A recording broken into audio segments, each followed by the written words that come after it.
आदरणीय दर्शकवृंद नमस्कार। अपन विशेष में स्वागत करै छी। जब नेपाल के शिक्षा के बात कल जाए तो एक बड़का समस्या देखल जा रहा है कि जही हिसाब से पलायन के अवस्था है, हजारों व्यक्ति शैक्षिक गतिविधि के लिए विदेश पलायन भ रहा है निरंतर। एक साथ साथ जे मधेश में शिक्षा के जो बात करी तो अखन तो 7 प्रदेश में मधेश के साक्षरता दर सबसे कम रहा है। एकर कारण की है यावत विषय में आए बातचीत कर जा रहा है।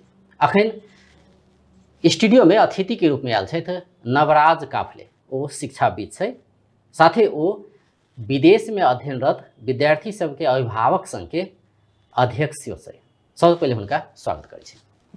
तपाईले स्वागत छ कार्यक्रम। Thank you.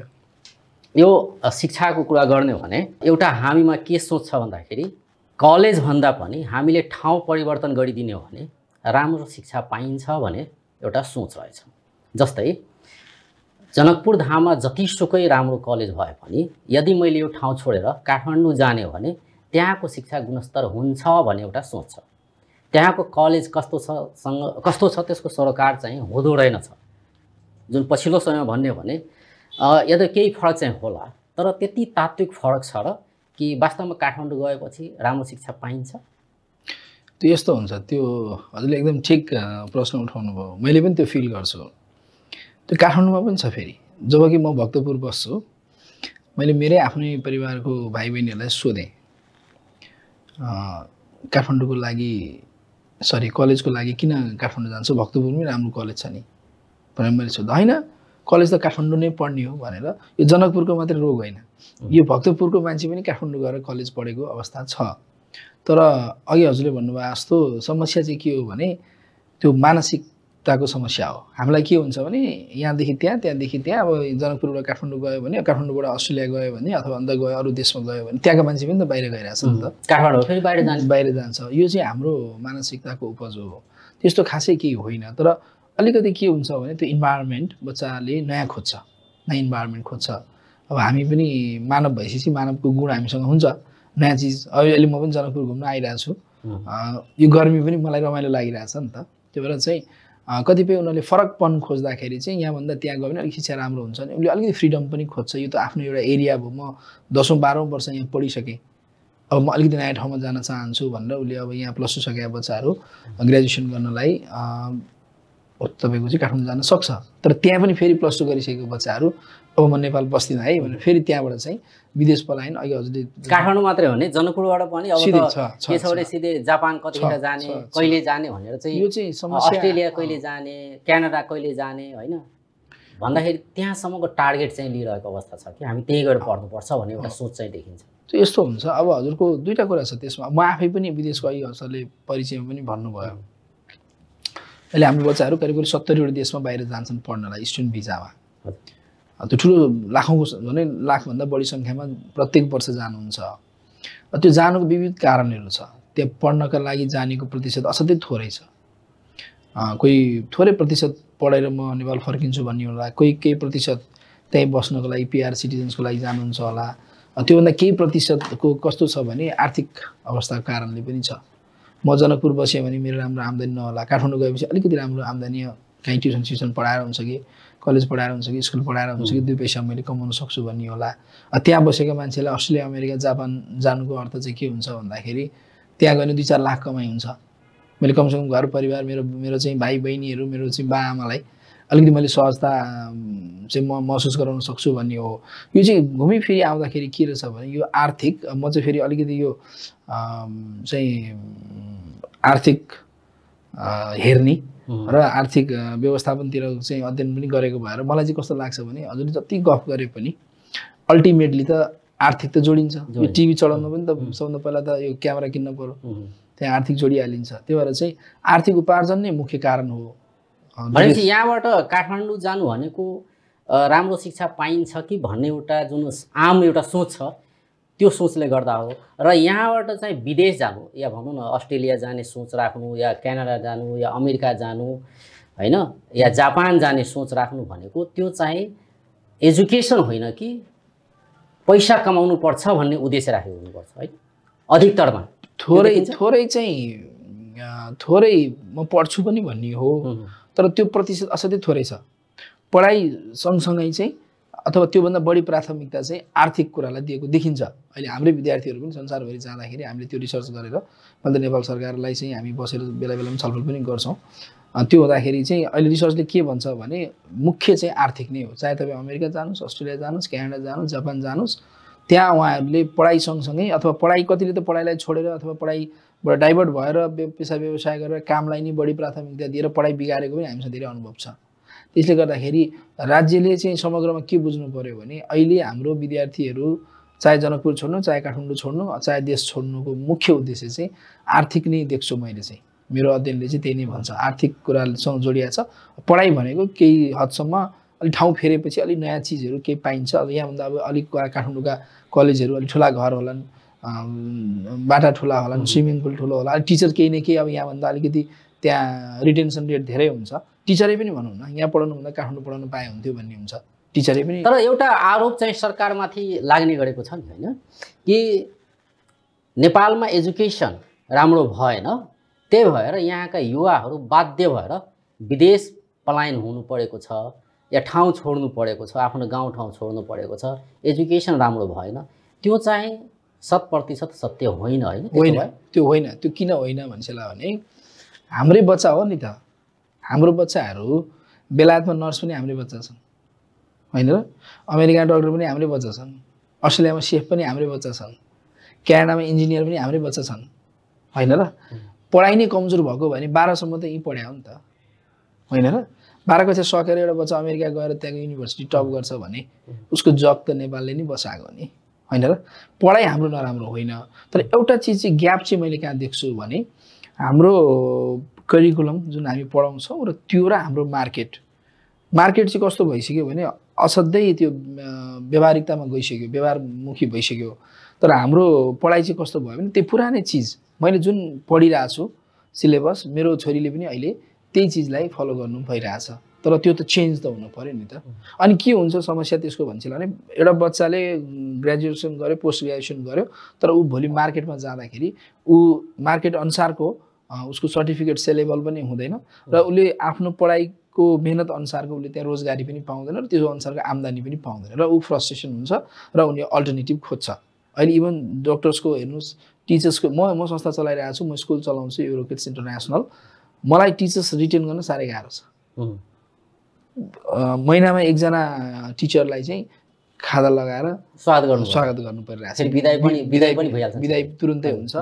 त्यो टिचर्सको मात्रै समस्या होइन। अब हजुरले हेरिसला यो कस्तो शिक्षामा एउटा डरलाग्दो देखिरहेको छ भने अहिले +2 पछिका कलेजहरूमा विद्यार्थी खासै छैन, ग्रेजुएसनमा विद्यार्थीहरू कम छ। अब 10 वर्षपछि के हुन्छ, स्कुलको विद्यार्थी पनि कम हुन्छ कि हजुरको 12 कक्षासम्म पढ्ने। किनभने अहिलेको सबै यङस्टरहरू बाहिर गए, उनीहरू त्यहीँ बसे, त्यहीँ बिहे गरे, त्यहीँ बच्चा जन्माए, त्यहीँ पढाए नि त। त्यो बच्चा त नेपालमा भएको भए त कुनै न कुनै स्कुलमा त पढ्थ्यो होला नि त होइन र। अनि अर्को चिज कस्तो छ भने अहिले जन्मदर पनि एकदमै कम छ। हजुर हाम्रै पालामा 5वटा 6वटा बच्चापछि पाउने चलन थियो, अहिले मुस्किलले 2टा छ। एउटा कुरा यता जन्मदर घट्दैछ, अर्को कुरा अहिलेका चाहिँ उमेर भएका चाहिँ यङस्टरहरू विदेशमा हुनुहुन्छ भनेपछि यो पछि अब 8-10 वर्षमा त यहाँको हाई किसिमको पलायन भइरहेको छ भनौँ न हैन। हाई स्कुलमा एजुकेसनको लागि मात्रै होइन, होइन थाई यो चाहिँ थाई पलायन भइरहेको छ। न त पढ्ने मात्रै भयो त्यो बच्चा पढेर आउँथ्यो नि त। उसले त्यहाँ किन घर किन्थ्यो, किन पिआर लिन्थ्यो, किन सिटिजन लिन्थ्यो, किन त्यो मात्रै हो। र अहिले बाबामा पनि धेरैको विदेशमा बस्छन्। इभन काठमाडौँमै जनकपुरको कतिको समस्या छ सरले भन्नु होला, काठमाडौँमा अहिले धेरै घरहरू बिक्रीमा छ। मैले सोधेँ तपाईँ किन बिक्री गर्न, छोरा बुहारी उतै छ, अस्ट्रेलिया छ, क्यानाडा छ, अमेरिका छ, यो घर के गर्नु, यो 4 तले घर अब हामी पनि बेचेर उतै बस्ने भनेर घर खाली छ अहिले काठमाडौँमा। त्यो भएर कस्तो छ भने यो समस्या हामीले बुझ्नु पर्यो। हामीले यो समस्यामा अब तपाईँ शिक्षाविद हुनुहुन्छ, के भन्नुहुन्छ यो समस्याको समाधान चाहिँ के हो? राज्यले गर्न नसकेको हो कि हामीमै त्यो जागरुकता नभएर हो कि, या भनौँ जुन हिसाबले चाहिँ रोजगारी सिर्जना गर्नुपर्ने अल्टिमेट गोल भनेको त्यही हो, रोजगारी हो नि त होइन। शिक्षा भने रोजगारी चाहिन्छ होइन, त्यो हामी सिर्जना नगर्न सकेर यो अवस्था आएको। मैले अघि पनि छोडेँ हजुरको सबैभन्दा ठुलो कुरो के हुन्छ भने आर्थिक नभए कुनै पनि गतिविधि चल्दैन, घर पनि चल्दैन, देश पनि चल्दैन, टेलिभिजन पनि चल्दैन, त्यो रोड ट्याक्स नलिकन त्यो बाटो पनि बन्दैन। त्यही भएर हामीले कसो गर्नु पर्यो, विदेशको मुलुकमा जस्तो मै पनि अस्ट्रेलिया बस्दाखेरि कस्तो थियो भने उनीहरूले पब्लिकसँग राम्रो खालको ट्याक्स लिन्छ, तर उनीहरूले के गर्छ त्यो चाहिँ पब्लिकलाई नै रिटर्न गरिरहेछ क्या। बाटो राम्रो छ, गरेको केही पनि छैन। पपुलेसन अस्ट्रेलियाले कम्पेयर गर्नुहुन्छ भने हाम्रो उनीहरूको झनै 3 करोड हाराहारीकै जनसङ्ख्या हो, तर उनीहरूले गरेको के भन्दा व्यवस्थापन राम्रो गरेको छ, बाटो राम्रो छ, एजुकेसन राम्रो छ, सोसल सेक्युरिटी राम्रो छ, बेरोजगारलाई उनीहरू भत्ता दिन्छ। उनीहरूले सानो कम्पनी खोल्न गयो भने उनीहरूले इन्करेज गर्छ, खोल्नुहोस् त फेरि भन्छ, किन कमसेकम 4 जनालाई त उसले भोलि बेरोजगार भत्ता दिनु परेन नि राज्यले। यहाँ हाम्रो एउटा कम्पनी खोल्नु पनि कति गाह्रो छ तपाईँलाई थाहा छँदैछ। भनेपछि हामीले चाहिँ मानसिकता नै चेन्ज गर्नुपर्ने भएको छ। र यो मुलुक धनी नभइकन, हामीसँग पैसा नभइकन त अरू गफ गरेर त भएन। भनेपछि त्यो बाहिर जानु अथवा स्टुडेन्ट जानु अथवा टिचर जानु अथवा डक्टर जानु अथवा नर्सेसहरू जानु, एउटा नर्सको समाचारमा आउँछ 15,000 तलब पाएन भनेर नर्सले हस्पिटलमा आन्दोलन गरे अरे भनेर। एउटा कुरो मान्नु न, यही अहिले जनकपुरमै आन्दोलन हो, मैले अस्ति देखेको थिएँ। 8,000 10,000 12,000 तलब पाइरहेको छु अनि उनीहरू चाहिँ आन्दोलन गरिरहेका 5 लाख 6 लाख रुपियाँ खर्च गरेर त्यत्रो मेहनत गरेर उनीहरू नर्सिङ पढिरहेछ। त्यो मान्छेले यहाँ 15,000 रुपियाँ तलब पाइरहेको छैन, आफ्नो गाउँमा बसेर परिवारसँग बसेर काम गर्छु भन्दा। तर त्यही नर्सलाई चाहिँ भोलि बेलायत र अस्ट्रेलिया क्यानाडा गयो भने महिनाको 4-5 लाख रुपियाँ पैसा उनीहरूले कमाउँछ भनेपछि त त्यो नर्सको लागि त त्यो धेरै ठुलो चिज हो नि त। अनि उ त यो मेरो माटो मात्रै भनेर बस्दैन कि, यो चिज हामीले बुझ्नुपर्छ। र मैले कतिपय ठाउँ यो इक्जाम्पल पनि दिने गरेको छु। मेरो पिताजीहरू रामेछापबाट आउनुभयो, रामेछापबाट महोत्तरी आउनुभयो, म महोत्तरीबाट काठमाडौँ गएँ। मेरो बच्चा-बच्ची अस्ट्रेलिया अमेरिका पुग्ला होइन र। त्यो किन त्यो समयले गरेको चिज हो, सुविधाको चिज हो। त्यहाँ त मान्छेले चाहिँ आफ्नो जीवनशैली सुधार गर्न खोज्छ, उसले सुविधा खोज्छ, उसले हेल्थ खोज्छ, सोसल सेक्युरिटी खोज्छ, एजुकेसन खोज्छ। अहिले यो जेनजीको आन्दोलनपछि कसैले पनि आफूलाई सेफ फिल गरेको छैन। याद गर्नुभएको छ, पुलिसले पनि आफूलाई सेफ फिल गर्दैन यहाँ। अब यो आन्दोलन त हामीले गऱ्यौँ, तर यसको रिजल्ट त अब 5 वर्षपछि के हुन्छ भन्ने कुरो हुन्छ नि त। आज पुलिसले आफूलाई सेफ फिल गर्दैन यहाँ, व्यापारीले आफूलाई सेफ फिल गरेको छैन। कोही मान्छे यहाँ इन्भेस्टमेन्ट गर्न डराइरहेछ, टिभी खोल्ने मान्छे भोलि टिभी खोल्न डराउँछ भनिसकेपछि हामीले कस्तो खालको स्थिति बसाल्न खोजेको हो। सिस्टम त चाहिन्छ, सिस्टम बिना हुँदैन। तर सिस्टम भनेको त विध्वंस मात्रै गरेर तपाईँले हरेक 5-5 वर्षमा आन्दोलन गरेर यहाँ 12 बिघा भन्ने ठाउँ छ होइन जनकपुरमा। पहिला हामी स्कुल पढ्दाखेरि हामीलाई सुधा यहाँ अहिले पनि सम्झना छ। म त्यो महोत्तरीबाट हामीलाई गाडीमा हालेर यहाँ लिएर आउँथ्यो त्यो आमसभा हुँदाखेरि। म यहाँ आएको छु त्यो आमसभामा एकचोटि यहाँ 12 बिघामा। भनेपछि कस्तो भयो भने हामीले त उद्यमशीलता, कल कारखाना खोल्नु पर्यो, रोजगारी सिर्जना हुनु पर्यो, हाम्रो बाटो घाटो, स्वास्थ्य, शिक्षा सबै चिज राम्रो भयो भने मान्छे विदेश जान खोज्दैन। इभन मैले नै अस्ट्रेलिया बस्दाखेरि साथीहरूले मलाई के भन्दै थियो भने 50-60 हजारको जागिर पायो भने त नेपालै ठिक छ। 50-60 हजार मात्रै राम्रोसँग परिवारसँग बसेर 50-60 हजार रुपियाँ महिनामा कमायो भने त घर छ, सब चिज छ। सामान्यतः यहाँ त व्यवस्था त हुन्छ सबैको, आफ्नो परिवारसँग बसेको छ। म त 50-60 हजार राम्रो इन्कम हुने हो भने, त्यति हुने भने त म घरमै नेपालै फर्किन्थेँ, घरै बस्थेँ भन्ने पनि छ। अनि त्यो त हामीले गर्न नसकेका, राज्यले गर्न नसकेका नि त। राज्यको निकायले त्यो चिज त ध्यान दिन पऱ्यो नि। हामी चाहिँ हरेक ठाउँमा हामी राजस्व त तिरेको छौँ, बिना राजस्व त हामी केही पनि छैन। त्यो राजस्वलाई केही पनि गर्नु पर्दैन। यो मैले त अझ गजब मलाई के लाग्छ भने यति धेरै पैसा आउँछ हाम्रो देशमा, त्यो पैसा चाहिँ हजुरको 3 करोड नेपालीलाई त्यो बाहिरबाट आएको अनुदान 1 वर्ष चाहिँ बाँडिदिउँ न भने क्या मैले, बरु केही पनि विकास नगरौँ, सबैलाई 1-1 करोड दिउँ, अर्को वर्षबाट उ गरौँ। यो कस्तो भयो, हामीले व्यवस्थापन गर्न नजानेको हो क्या। यो सबै चिज भनेको चाहिँ यो व्यवस्थापन गर्न नजानेर यो चिजहरू समस्या भएको। राज्यमा बस्ने मान्छेले राज्यको व्यवस्थापन हुन्छ नि तत्त ठाउँमा कसरी गर्ने भन्ने चिज चाहिँ नजानेको भएर यो सबै देशले आज तपाईँ हामीले। अब एउटा त पलायनको समस्या छ, अर्को समस्याको कुरा गर्ने हो भने मधेसको कुरा गरौँ न। मधेसमा चाहिँ अब साक्षरता दरकै कुरा गर्ने हो भने 63 point something छ भन्दाखेरि त्यो भनेको 7वटै प्रदेशमा सबभन्दा कम, इभन कर्णाली भन्दा पनि कम छ साक्षरता दर चाहिँ मधेसको। यसको कारण के होला? यदि मैले त्यसमा चाहिँ अलि जोड्न खोज्दाखेरि पहाडमा तपाईँको कर्णालीको कुरा गर्ने हो भने एक गाग्री पानी लिन पनि 1 दिनसम्म हिँड्नुपर्ने अवस्था अहिले पनि छ केही स्थानमा होइन। र मधेस सुगम छ के, पढ्नको लागि पनि सुगम छ, हरेक हिसाबले सुगम छ। तर जतिखेर हामी साक्षरता दरको कुरा गर्छौँ त्यो बेला चाहिँ हामी एकदम पछाडि पढेका छौँ। मधेस एकदम पछाडि छ, के रहेछ रिजन यसको? अनि यसको यस्तो हुन्छ, यो कस्तो हुन्छ भन्दाखेरि यो हरेक चिजको एउटा यो जनचेतनाको पनि कुरा आउँछ। हाम्रो मधेस, अब सरले मधेस कुरा गर्नुभयो, म त अब यहीँनिरै केही वर्ष बसेको मान्छे, मलाई थाहा छ। यहाँ पर जलेश्वरमा त म एक दुईचोटि गएको पनि छु, त्यो स्कुलको एसएलसी एक्जामिनेसनहरूमा हेरेको पनि छु मैले। त्यो र यस्तो छ, यहाँ चाहिँ कस्तो भयो भने पढ्नुपर्छ भन्ने जनचेतना अलिक कम थियो, पहिला पनि थियो। अनि सबै जुन बच्चाहरूलाई चाहिँ जुन यो शिक्षामा पहुँच भन्ने कुराहरू थियो, आम जनचेतनाको एउटा कमी हो। र अर्को चिज मधेसको एउटा, फेरि मधेसको राम्रो पक्ष के छ भने मधेसमा कि पढ्दै पढ्नु हुँदैन, तर फेरि पढेपछि असाध्यै राम्रो पढ्नुहुन्छ नि। मधेसको डक्टर हेर्नुहोस् होइन, एकजना साथी त सन्तोष शाह, शिक्षक हेर्नुहोस्। मलाई हामीलाई पढाउने जनकपुरकै हुनुहुन्थ्यो प्रभु शाह भन्ने, म्याथ साइन्स पढाउनुहुन्थ्यो।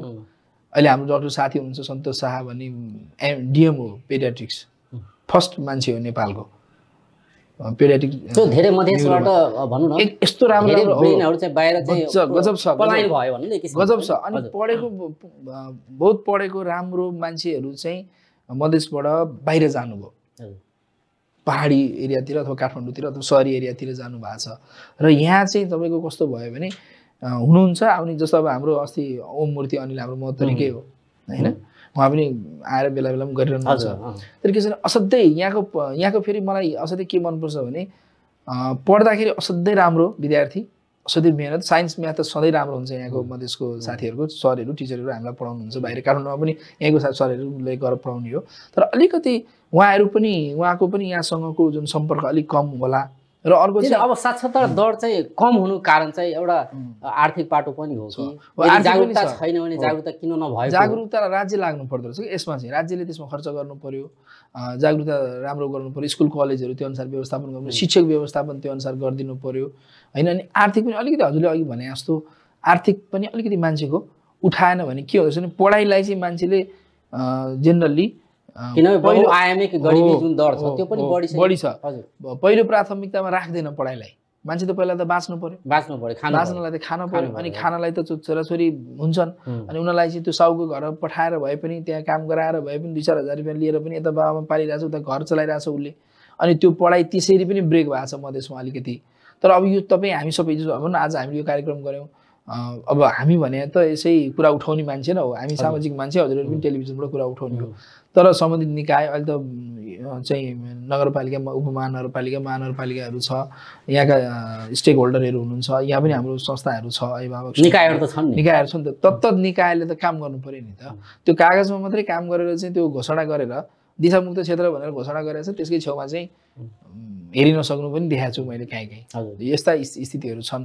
अलिकति मधेसलाई चाहिँ जागरुक बनाएर तपाईँ हामी जस्तो मान्छेले बेला बेलामा यस्तो अवेरनेसको कार्यक्रमहरू गरौँ, टेलिभिजनले भयो, हामी समाजसेवीहरूले भयो, यहाँका अलिकति प्रबुद्ध व्यक्तित्वहरूले सबै मिलेर लाग्यो भने मधेस असाध्यै राम्रो। अघि हजुरले भन्नुभयो एउटा यति फर्टाइल छ मधेस होइन, यहाँ त सिँचाइदेखि लिएर हरेक कुरा समथर भनौँ। अब पाहाडमा त गाह्रो छ नि त, एक ठाउँ स्कुल पुग्नलाई मान्छेलाई कति गाह्रो छ। यहाँ डाँडामा घर हुन्छ, त्यो डाँडामा स्कुल हुन्छ, यहाँ त हेर्नुहोस् त कति राम्रो ठाउँ छ। भनेपछि हजुरको चाहिँ यो जनचेतनाको प्रमुख कारण हो यो, किन म पहिला हामी बस्दाखेरि पनि त्यो समस्याहरू थियो। त्यो भएर चाहिँ यसलाई चाहिँ जनचेतना पनि गर्ने, लगानी पनि गर्ने, आर्थिक अवस्था कमजोर भएकोलाई राज्यले जिम्मा लिएर, किन सामुदायिक विद्यालय राम्रो बनायो भने त मान्छे जान्छ नि त, सामुदायिक विद्यालय राम्रो बनाउनुतिर लाग्नु पर्यो। र सामुदायिक विद्यालय राम्रो भएपछि त्यसमा विश्वास, जनताको विश्वास बढेपछि निजी विद्यालयमा मान्छे जाँदैन। निजी विद्यालयमा जानलाई त किनभने आर्थिकको कुरो आउँछ फेरि त्यहाँ, अनि त्यो आर्थिक कमजोर भएको बच्चाहरू त्यसै पछि छुट्यो क्या यहाँ। त्यो छुट्नलाई चाहिँ राज्यका निकायहरूले चाहिँ दिनु भएन। यसमा चाहिँ हामीले चाहिँ राज्यलाई घचघचाइरहनुपर्छ। हामी जस्तो मान्छेहरूले चाहिँ जहाँ बोल्दाखेरि पनि यो फेरि तपाईँ हामीले भनेको गर्न सक्ने कुरो भएन। यो एकजना बच्चालाई हजुरले पढाएर मैले पढाएर त यो समस्या समाधान त हुँदैन। यो त राज्यले नै यो विषयमा लाग्नु पर्यो। यसलाई शिक्षा र स्वास्थ्यलाई चाहिँ जनकपुर हाम्रो उपमहानगरपालिका हो, यो उपमहानगरपालिकाले प्रमुख जिम्मेवारी लिएर लाग्नु पर्यो। किन अहिले त 12 कक्षासम्मको शिक्षा त स्थानीय निकायलाई दिएको छ।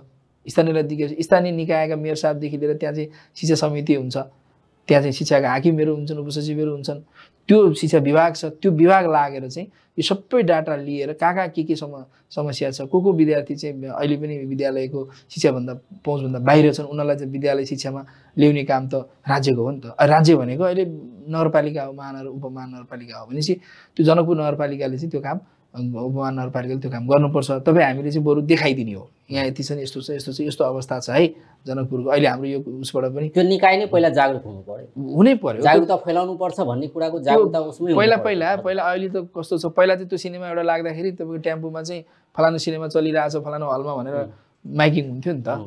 त्यसै गरी तपाईँको शिक्षामा पनि त घर घरमा मान्छे पठाएर चाहिँ साक्षरता अभियान लाएर त्यसलाई बढाएर त्यो कागजमा मात्रै होइन कि त्यो घरबाट चाहिँ स्कुलसम्म ल्याउने इन्भाइरोमेन्ट बनाउनु पऱ्यो। त्यो एक कक्षामा भर्ना भएको बच्चालाई 12 कक्षासम्म चाहिँ त्यो बच्चाको ट्र्याकिङ हुनु पऱ्यो। उसले बिचमा छोड्ने बच्चा धेरै हुन्छन्, त्यो बच्चाहरू कहाँ गए के गए, त्यो त राज्यले चुनावको बेलामा भोट माग्ने बेलामा भोटर लिस्टमा घर घरमा मान्छे आउँछ नि त।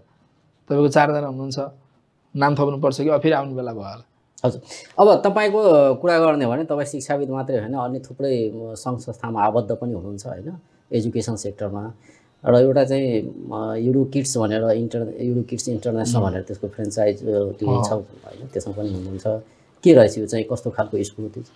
होइन, हामीले अघि हजुरले भन्नु भने यो युडो किड्स भनेर चाहिँ कस्तो छ भने हजुरको यो फ्रेन्चाइज हो लिएर हामीले चलाउँछौँ। अब यसमा मोरओभर युरोपियन विदेशसँग लिङ्क करिकुलम नै बाहिरबाट आउँछ हजुरको, युरोपियन करिकुलम हुन्छ। अहिले चाहिँ हामीलाई हाम्रो अफिस चाहिँ एउटा विषय क्यालकाटामा छ, क्यालकाटाले हेरिरहेछ।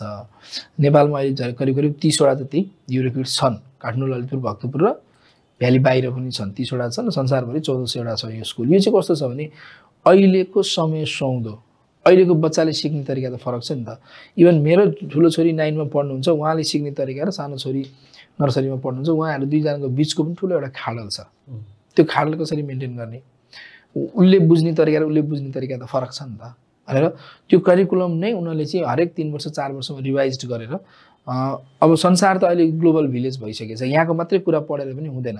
अब हामी डक्टरै भयौँ भने पनि भोलि एउटा सानो नयाँ चिज आयो भने त फेरि हामीले रिसर्च गर्नु पऱ्यो, खोज्नु पऱ्यो, विदेशी एउटा बायोप्सी गर्नु पऱ्यो भने विदेश पठाउनु चलन छ, यहीँ पनि नेपालमै अहिले पनि छ होइन।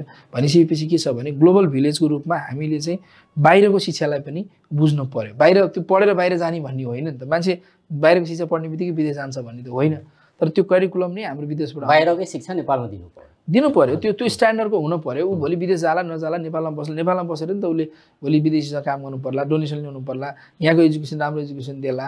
भोलि हजुरको अहिलेको बच्चाहरूले चाहिँ लर्निङ स्टाइल फरक छ। अहिले चाहिँ यो जो स्मार्ट बच्चाहरू छ, अस्ति अहिले जेनजीको कुरा आयो, अब अल्फाको कुरा आइरहेछ होइन। बच्चाहरूको लर्निङ स्टाइल फरक छ, त्यो अनुसारको करिकुलम हुनु पऱ्यो। उनीहरूले एक्टिभिटी बेस्ड कुराहरू खोज्छ। स्मार्टफोन नहुँदाको बच्चा हो, हामी नै भनौँ न, हामीले पढ्दा यो थिएन, अहिले आयो। अब अर्को चाहिँ हरेक वर्ष चाहिँ आइफोनले चाहिँ भर्जन चेन्ज गरेर 13बाट सुरु कतिबाट अहिले चाहिँ 17 प्रो म्याक्स पुऱ्याइसक्यो उसले। भोलि अर्को वर्ष 18 प्रो म्याक्स आउला भनेपछि हाम्रो बच्चाहरू चाहिँ हामीले के बुझ्नु पऱ्यो सिम्पली भने त्यो अहिलेको 17 बच्चाहरूको पनि भर्सन चेन्ज हुँदैछ। उनीहरू त 17 प्रो म्याक्स हो अहिले। यहाँ समस्या कहाँ छ हजुरलाई भन्नुपर्दा स्कुल, अभिभावक र शिक्षकसँग छ। बच्चा 17 प्रो म्याक्स भएर आयो, शिक्षक र अभिभावक र स्कुलले चलाउनै जानेन कि, पुरानै ढाँचामा छ। शिक्षक चेन्ज हुँदैन, अभिभावक पनि त्यही हो। मैले यसरी पढेँ, मैले स्कुल पढ्दाखेरि 2 किलोमिटर हिँडेर जानु पर्थ्यो भन्छ अभिभावकले। त्यो पनि हिँड भन्छ। अब शिक्षक त्यस्तै छन्, अभिभावक त्यस्तै छन्। अब तपाईँको चाहिँ विद्यालय सञ्चालक हेर्नुहोस् त, यो फेरि यो प्राइभेट स्कुल त कस्तो गजब छ भने सरकारीमा त बरु 58 लागेपछि मान्छे रिटायर हुन्छ नि, यहाँ त त्यो बोर्डिङ स्कुल खोलेपछि ऊ आजीवन प्रिन्सिपल, आजीवन संस्थापक। अब 70-75 वर्ष पुगिसकेका मान्छेले पनि त्यही उसको कन्सेप्टले तलको अहिलेको यो अल्फा बच्चालाई पढाइरहेछ। उसले के बुझ्छ, यही चिज चाहिँ चाहिएको छ है भनेको छ। भनेपछि के छ भने यहाँ पनि रिटायरमेन्ट चाहियो नि त। निजी विद्यालयमा पनि सधैँभरि त्यो आजीवन तपाईँको चाहिँ म व्यवस्थापक सञ्चालक, म प्रिन्सिपल हुन्छु भन्ने होइन। मैले अब 15 वर्ष चलाउने, 10 वर्ष चलाउने हो, त्यसपछि अर्को जेनेरेसनलाई छोड्ने हो नि त। यो स्वास्थ्य र शिक्षा त अपडेट भइरहनुपर्छ। यस्तो चिजमा चाहिँ बच्चा 17 प्रो म्याक्स भएर जन्मिसक्यो, हामीले चलाउन सकेनौँ। अनि हामी चाहिँ अहिले पनि त्यही नोकिया त्यो 2100मा अड्किरहेछौँ। हरियोले उठाउने रातोले काट्ने भनेर हामीलाई यो आइफोन भित्रको फिचर्स हामीलाई थाहा नै छैन। त्यही अड्केर आन्दोलन भएको नि त। अब यो फिचर्स जानेर हामी पुरानै हामीले राजनीति के बुझ्यौँ भने हामी अहिले पनि त्यो पुरानो कुरा गर्छौँ नि त, मार्क्सका लेनिनका कसका विभिन्न कुरा उहाँहरूबाट त रेफरेन्स लिने हो। त्यो समय र यो समय एउटै छ त? छैन नि त। हजुरले जानुभएको स्कुल र अहिलेको स्कुलको एजुकेसन एउटै छ त? बच्चा एउटै छ नि त? छैन नि त। अनि टिचर चेन्ज, म चेन्ज हुनु परेन भनेपछि के छ भने स्कुल परिवर्तन हुनु पर्यो। स्कुलको माइन्डसेट भनौँ न, सञ्चालकको माइन्डसेट, शिक्षकको माइन्डसेट चेन्ज हुनु पर्यो। मैले 25 वर्ष पढाएँ, मलाई सबै आउँछ भन्ने कुरा होइन। मैले अहिलेको अवस्था अनुसार पढाउन सक्छु सक्दिनँ भन्ने कुरो इज मोर इम्पोर्टेन्ट हुन्छ कि यो शिक्षकले बुझ्न पर्यो। अब अभिभावकले पनि म खोला तरेर 2 किलोमिटर हिँडेर खाली खुट्टा म चाहिँ ब्याग नबोकेर स्कुल पुगेँ, तिमीलाई यहाँ घरमै गाडी आउँछ अथवा टेम्पो आउँछ अथवा बस आउँछ लिनलाई, अहिले पढ्दैन यसले, त्यो होइन नि त। त्यो त ऊ यो बेलामा जन्म्यो, उसले यो सुविधा पायो, त्यो फरक कुरा हो। हामीले पाएनौँ होला। तर के छ भने अहिलेको समयअनुसार त त्यो शिक्षा, त्यो बच्चाको साइकोलोजी बुझ्नु पर्यो, त्यो अनुसारको क्लासरुम हुनु पर्यो, त्यो अनुसारको टिचर्स हुनु पर्यो, त्यो अनुसारको व्यवस्थापन हुनु पर्यो, समाज पनि उसले त्यो अनुसारको खोज्छ नि त। हजुर, अब हामी अन्त्यतिर पनि आइसकेका छौँ। तपाईँ यो के अरे विदेशमा अध्ययनरत विद्यार्थीहरूको अभिभावक सङ्घका अध्यक्ष पनि हुनुहुन्छ, के गर्दो रहेछ यो सङ्घले चाहिँ? होइन, हामीले कस्तो भयो भने हामीलाई बाहिर जाँदै गर्दाखेरि के महसुस भयो भने हाम्रो विद्यार्थीहरूलाई विभिन्न खालका कन्सल्टेन्सीमा जाने, कन्सल्टेन्सीहरूले पनि कतिपय चाहिँ मिसइन्फर्मेसनहरू दिने, अनि उनीहरू विदेश गइसकेपछि उनीहरूको पनि ठुलो सपना हुने, फेरि विदेश गएपछि त के नहुन्छ जस्तो, भयङ्करै हुन्छ जस्तो सपनाहरू हुने। यता विद्यार्थीहरूलाई प्रपर काउन्सिलिङ पनि भएन। अनि अभिभावकलाई पनि काउन्सिलिङ दिन जरुरी छ। अभिभावकलाई कस्तो भयो भन्दाखेरि त्यो अस्ट्रेलिया, अमेरिका, क्यानाडा झर्ने बित्तिकै पैसा त टिपेर घर पठाउनु त होइन। अनि उहाँहरूले के गरिदिने भने मलाई एकजना बहिनीले गजबसँग भन्नुभयो क्या, अनि तिमी किन आएको यत्रो सानो बहिनी, मैले किन आएको तिमी यहाँ भनेर मैले सोधेँ अस्ट्रेलियामा हुँदाखेरि, सर अब घरमा यसो बिजनेस गर्छु, ब्युटी पार्लर खोज्छु भन्दा 5-7 लाख रुपियाँ पैसा पनि घर हाम्रो बुवा आमाले पत्याउनु भएन। म अस्ट्रेलिया जान्छु भनेको त घरै राखेर 30 लाख रुपियाँ दिनुभयो। अब के गर्ने आएँ म। अब बिचरा उहाँ दुःख गरेर बसेकी छिन्। समस्या के छ भने त्यो पैसा कमाएर त्यो घर पनि क्लियर गर्नु छ ब्याङ्कसँग, उताको फिस पनि तिर्नु छ, पढ्नु पनि छ। अब बिचरा त्यो 12 गरेर पास गरेको बच्चाले पढ्नु पनि छ, काम गर्नु छ, पैसा कमाउनु छ, त्यो घर आएको आर्थिक अवस्था पनि उद्धार गर्नु छ। त्यो अहिलेको जमानामा त्यो 12-15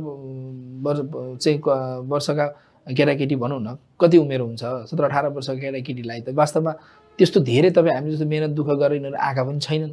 अनि उनीहरूलाई त्यहाँ गएपछि ठुलो समस्या देख्यौँ हामीले। एउटा कन्सल्टेन्सीले गलत इन्फर्मेसन दिएर पठाइरहेछन् धेरैलाई, के नहुन्छ जस्तो।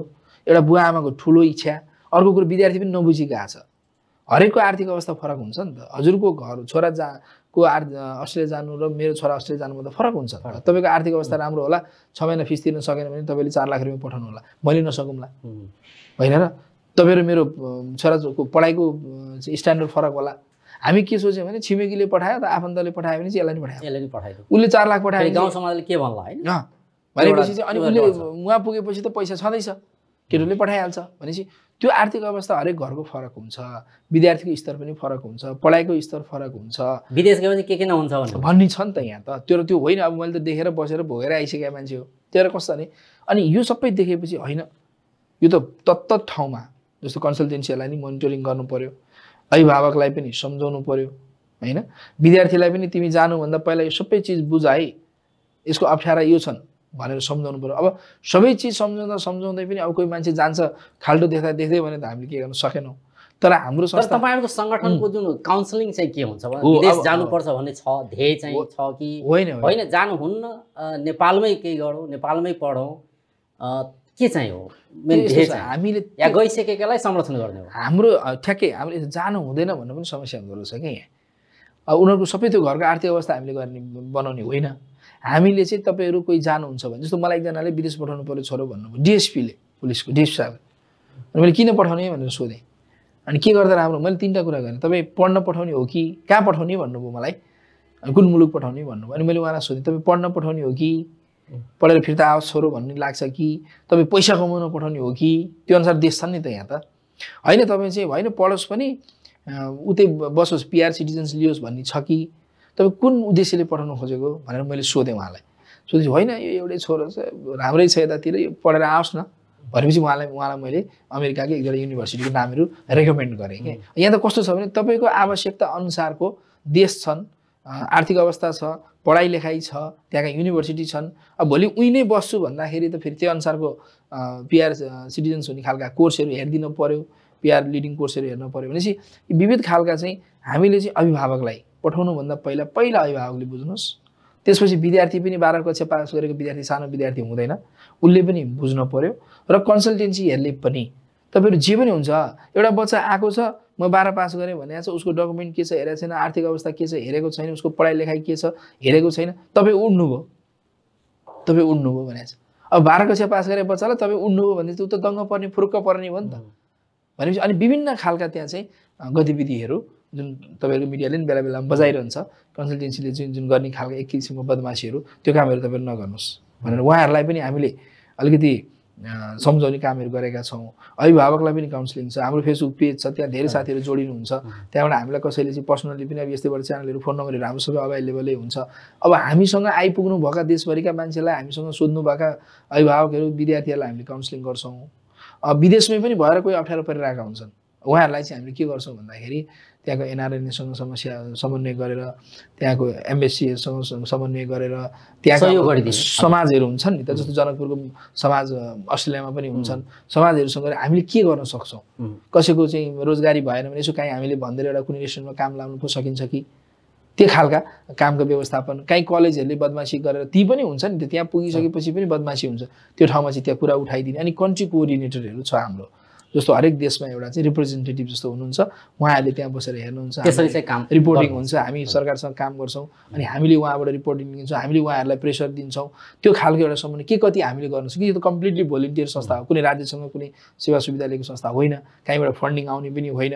त्योदाखेरि हामीले चाहिँ यति गर्न सक्यौँ भने पनि हाम्रो कारणले, हाम्रो यो टेलिभिजन हेरेर अथवा हाम्रो कुरा सुनेर हामीसँग आएर एकजना मात्रै विद्यार्थी चाहिँ भिक्टिम हुनबाट जोगियो भने त त्यसको के अर्थ हुन्छ भन्ने हिसाबले चाहिँ 2079मा यसलाई रजिस्टर गरेर केन्द्रीय कमिटीबाट हामीले सुरु गरेको छौँ। बिस्तारै हामी जिल्लामा छौँ। अहिले हामी त्यसपछि महासङ्घ पनि छ, नेपाल अभिभावक महासङ्घ भन्ने छ। त्यो महासङ्घ अन्तर्गत चाहिँ 10 वटा घटक छ। त्यो घटक मध्ये चाहिँ यो एउटा घटक हो विदेशमा अध्ययन विद्यार्थीहरू अभिभावक सङ्घ भन्ने छ, त्यसको चाहिँ म केन्द्रीय अध्यक्ष हुँ। त्यहाँ छुट्टै छ, अब निजी विद्यालय हेर्ने छुट्टै छ महासङ्घमा, सार्वजनिक विद्यालय हेर्ने, प्राविधिक हेर्ने, युनिभर्सिटीहरू हेर्ने, डिफ्रेन्ट छ, सामुदायिक विद्यालय हेर्नेदेखि लिएर सबै चिजहरू छन्। मैले चाहिँ विशेष त्यो हुन्छ, त्यसमा केही मैले सहयोग गर्नु पर्यो मेरो विद्यालयले अथवा युरोकिड्सले अथवा मेरो व्यक्तिगत तर्फबाट अथवा विदेशको अभिभावक सङ्घको तर्फबाट अहिले टेलिभिजन हेर्नु भएका कहीँ केही अप्ठ्यारो परेको चाहिँ अभिभावकहरू हुन सक्नुहुन्छ, कतै विद्यार्थीहरू हुनसक्छ, त्यसमा चाहिँ हामीले के सहयोग गर्न सक्छौँ मजाले हामीसँग सम्पर्क गरेर हामीले सक्ने सहयोग गर्नु मजाले गर्छौँ। त्यो गर्छौँ किनभने जीवन भनेकै अल्टिमेटली तपाईँले हेर्नुभयो भने मान्छेले समाजकै लागि गर्ने हो के। त्यो 80 वर्षको एउटा चाहिँ वृद्धलाई हजुरले सोध्नुभयो भने उसको केही इच्छा हुँदैन नि त, उसले त मैले जे छ उसले चाहिँ समाजकै लागि गर्ने हो। अब हामीले चाहिँ के छ भने यो आधा उमेरमै के बुझिसकेका छौँ भने त्यो 80 वर्षमा बुझ्नुपर्ने कुरा अहिले बुझ्यो भने सजिलो हुँदो रहेछ, बाँकी 40 वर्ष चाहिँ हामीले समाजसेवामा लाउन सक्छौँ भनेर चाहिँ हामी व्यवसाय पनि प्लस समाजसेवा पनि प्यारलली नै लगिरहेको छ र राम्रै भेट हुन पाए। दर्शकवृन्द उछलित नवराज काफले बातचीत गरिसके व्यस्त।